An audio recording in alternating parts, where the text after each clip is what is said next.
number 2. We're cruising in the Piper Arrow here at 3,200 feet above sea level. Got our power set, and we're maintaining a constant altitude.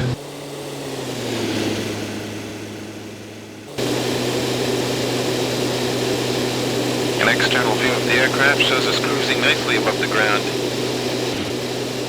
enjoying this beautiful day we have.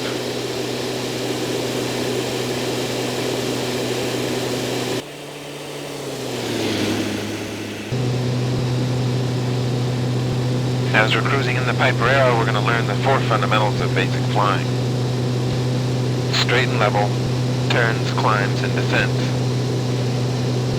First of all, as we're flying straight and level here, notice where the horizon is in relation to the pitch of the aircraft.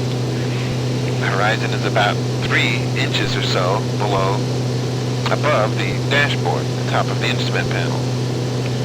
At least it's that way on my computer. But in any event, you can see the constant separation between the horizon line and the top of the instrument panel. If you take a look at the right side of the aircraft, and you'll notice that the horizon is fairly much level with the aircraft in terms of its pitch versus the pitch of the wing. Both sides of the aircraft level should be right about there. Looking straight ahead again, we're going to be maintaining the same attitude, that is pitch and bank, by maintaining the same amount of power. Now, should we want to turn the aircraft, all we have to do is move our control wheel, yoke, or joystick to the left, gently, like this, moving it to the left, and then neutralizing the pressure to make the aircraft turn. However, in doing so, in a turn, the aircraft loses its altitude. Lift is lost, and the airplane will start to go down. To compensate, we pull back just a tiny bit. You'll need to add just a tiny bit of back pressure, like I just did, in order to keep the aircraft from gaining or losing altitude. In this case, losing altitude.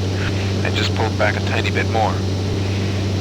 Now the aircraft is certainly maintaining its altitude just fine. Then to level off the turn, I just move the wheel back to the right. Just like that.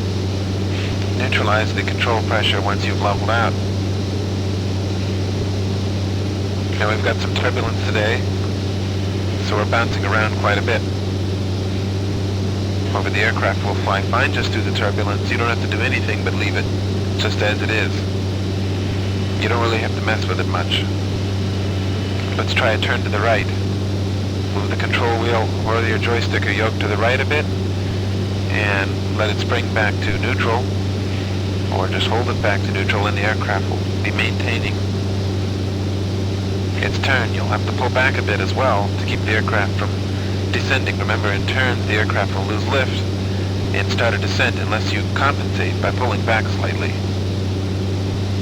We're at about a 30-degree bank angle right now, which is typical of a standard turn.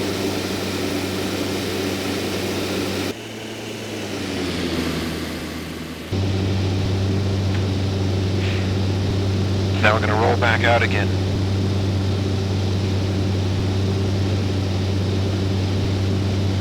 Now if we'd like to start a climb in the aircraft,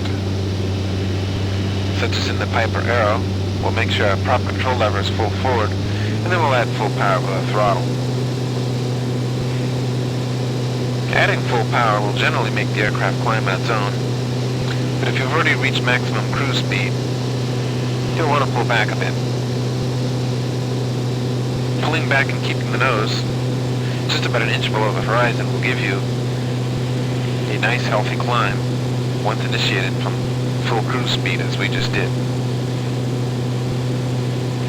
We'll climb upwards to 3,000 feet.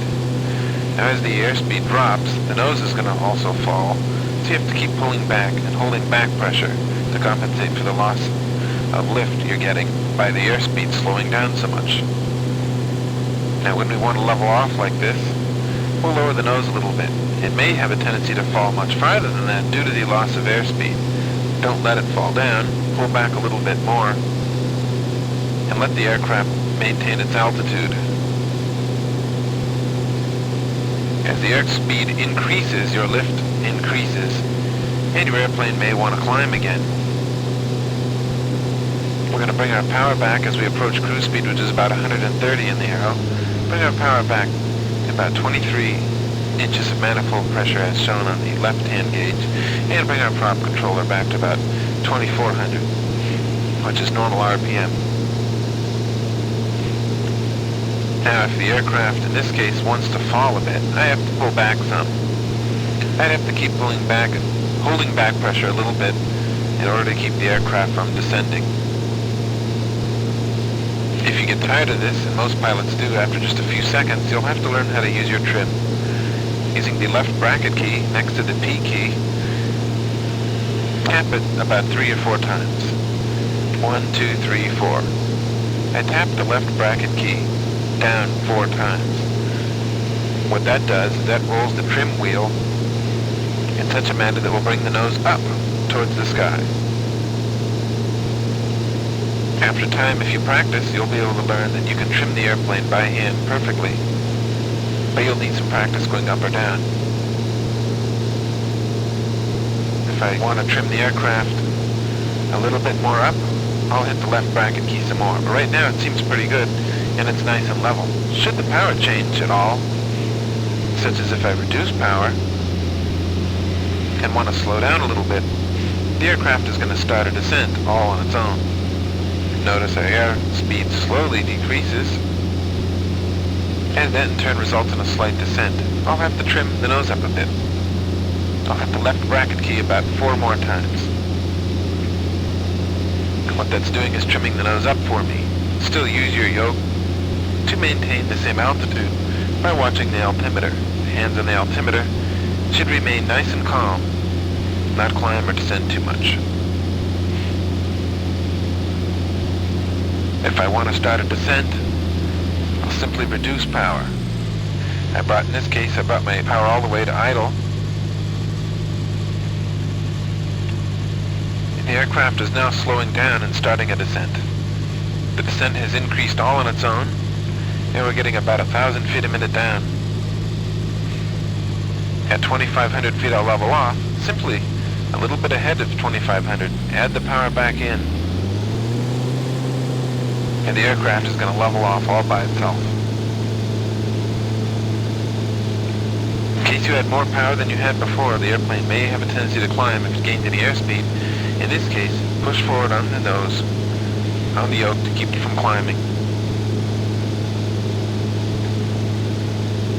If the nose of the plane wants to still climb, such as in the case where you have a little excess airspeed, or a little bit more power than you had before, trim the nose down. To trim the nose down, use the right bracket key. A few clicks on the right bracket key ought to stop any climbing tendencies. Just use a few clicks, up or down, right or left bracket key, to keep the plane trimmed.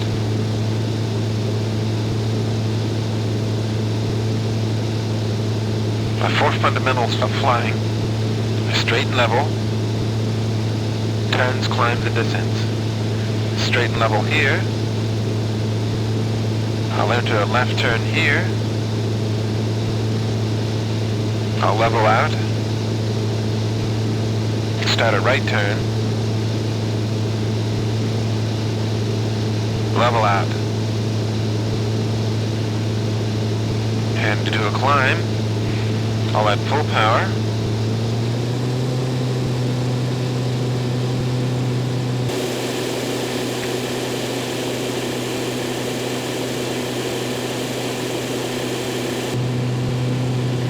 Keeping the nose about 1 inch below the horizon to maintain that same pitch. The pitch you'll see on the outside of the aircraft like this, and at the inside of the aircraft like this. You can look right and left as well to get a good reference on the amount of nose up you have. To level off, we lower the nose, reduce power once achieving the cruise speed we want. Let's say in this case 110. Bring my power back to about 2,300 RPM, maintaining 110 knots. I'll trim the nose up a bit, and the plane is straight and level. See, the horizon is level on both sides of the right and left views, and forward. In this case, for 110 knots, it's right about there. External view shows the airplane flying nice, straight and level. This will conclude our 4 fundamentals video.